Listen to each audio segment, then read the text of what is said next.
How are we positioned from a sectoral perspective? Today, as we look at it, banking, which includes both banking and NBFC, healthcare, and consumer. These continue to be the three sectors where we are overweight. It is very consciously that we've split insurance and we're not putting it under banking and financial services. We do have a reasonable overweight in insurance as well. Our logistics exposure is coming from ports. We are significantly underweight IT, which we have been for a while. And we are overweight both discretionary and staples. And we also have, like I have covered in previous calls, a small overweight in the metals and mining space.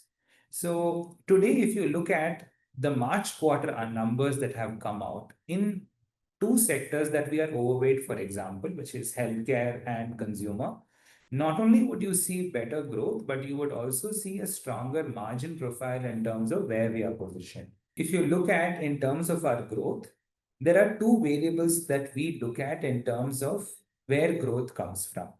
We want both top line growth alongside cash flow driven growth, which means the margins that the companies generate, is it translating into cash flow based growth?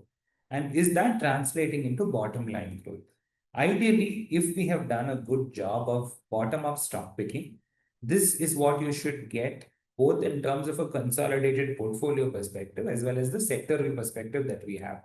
Today, if you look at the March quarter numbers, both from a top line growth perspective, there is roughly a 3.5% higher growth that we are seeing in Nifty 500 against the index, as well as from a margin perspective, you're seeing a roughly 3% higher margin in the ITIS portfolio against Nifty 500.